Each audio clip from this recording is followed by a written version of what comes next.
Yolanda Barney, and I'm the program manager of the drinking water program, and we are a program within the surface and groundwater department. The other program that I also manage is the domestic wastewater program, and they're a new one that needs to pretty much stand up under the surface and groundwater department, and they've been working very hard to do inspections of lagoon systems and septic tanks that are owned and operated by businesses. I'm wearing an air monitor. I'm not sick in any way, shape, or form. It's just I'm participating in a study, so I'm good. Next.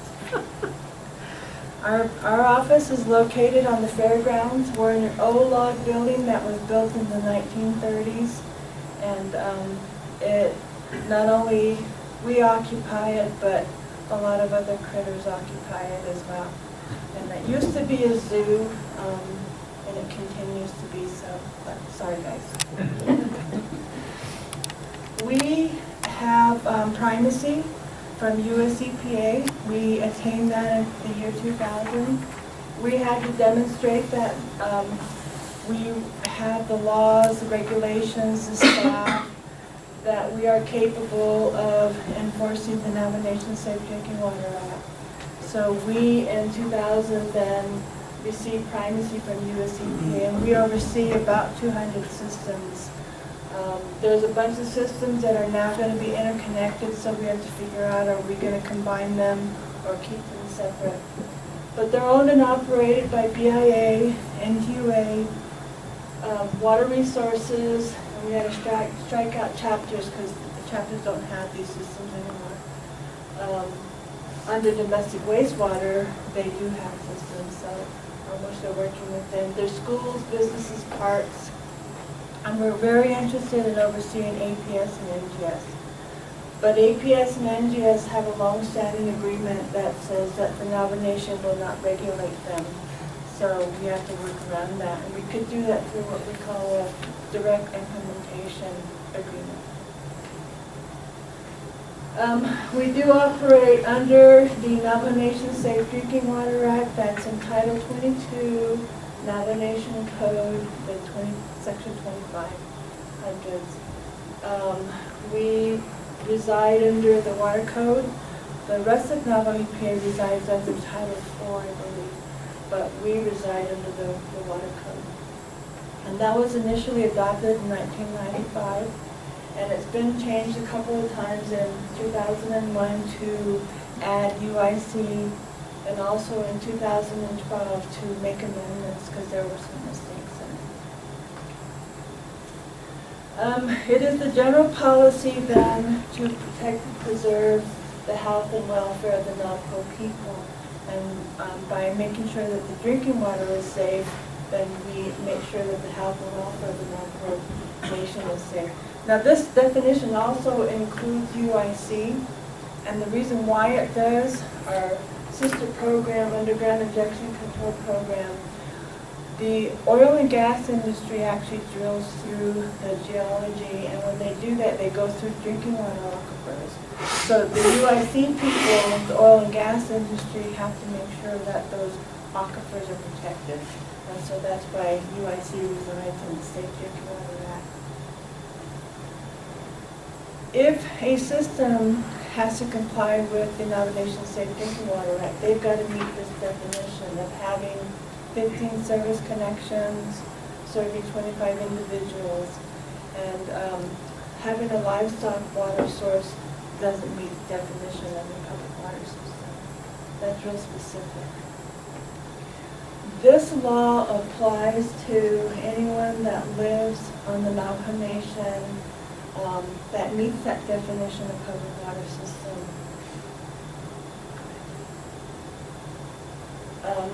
So I'm going to go over a little bit of the aspects of the Safe Drinking Water Act, because this is where we take the authority and the enforcement capability, and we make sure people comply with the Navajo Nation Safe Drinking Water Act.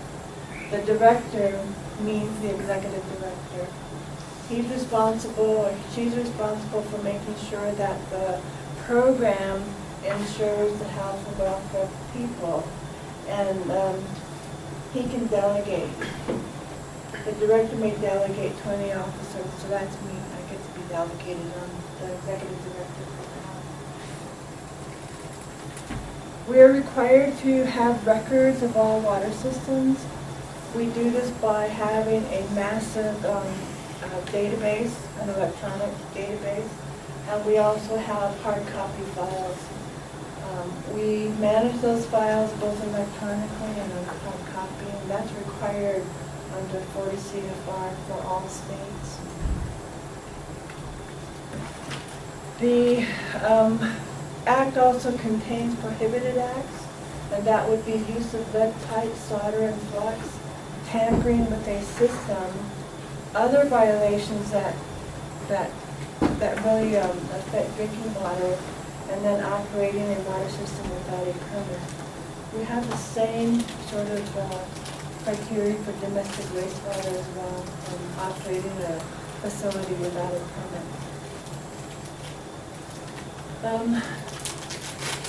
The lead content in the infrastructure, and the piping, and the fixtures all need to be 0.25% or lower. They can't be any higher than that.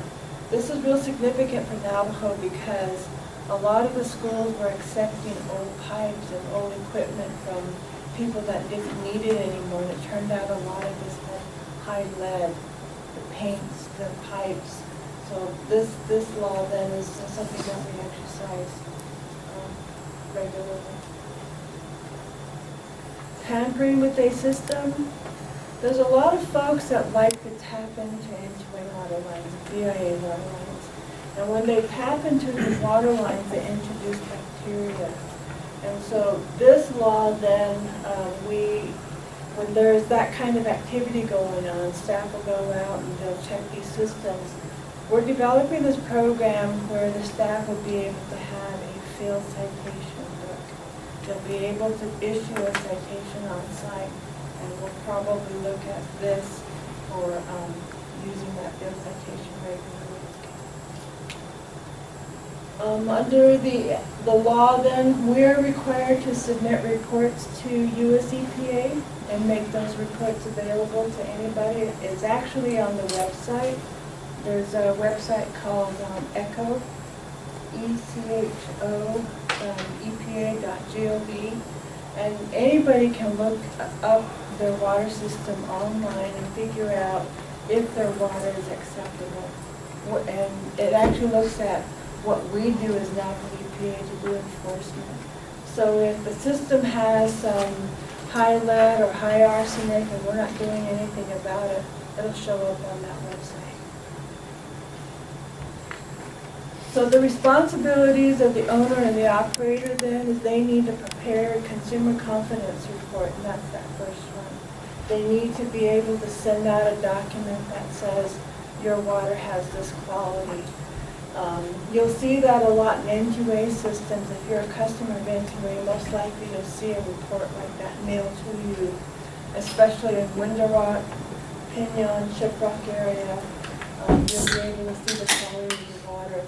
NQA also provides that on their website, nqa.com, and you look up the water quality, you'll be able to see what quality of the water you're drinking. The owner and the operator are also responsible for preparing public notices. If they mess up, if they have a positive in their system, they're supposed to notify the consumer. Some operators are really good about it, some of them are a little bit sloppy, but we're able to correct that regularly. They're required to do sampling, record keeping, reporting. They're required to be certified. And they're also required to submit design and construction permits in the event they dig up their pipes and they need to start doing some repairs and replacements. Then they need to work with us and submit those designs to the engineers. They're also required to register their water system with us under the operating permit. The operating permit does two things. we recognize it as a system. It becomes part of our inventory. We go out and we do inspections. It also says that the owner and the operator is going to comply with the Safe Drinking Water Act. In other words, they they consent to the jurisdiction of the malformation.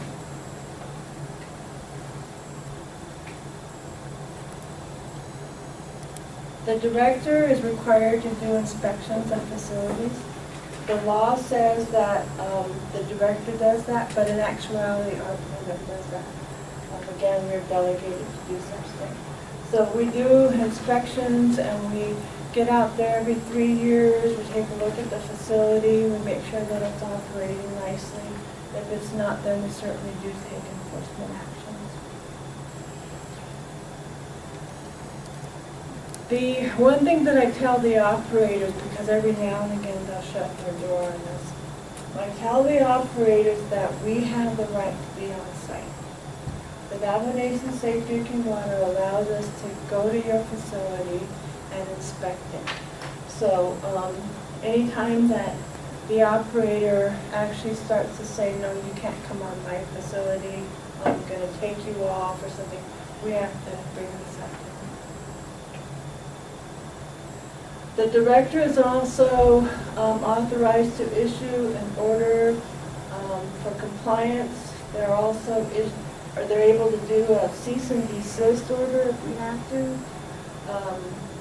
We can issue an administrative penalty order. Anything and everything we do is outlined in the Navajo Nation Safe Drinking Water Act. And so all of these penalties and everything having to do with judicial enforcement is under the Safe Drinking Water Act at that section. You were just given a presentation about underground storage tanks, how they were underground and how they were filled with fluid or fuel. And this individual took his former USTs and turned them into drinking water storage tanks. And this individual is also under an administrative order to comply. We're just having a good time.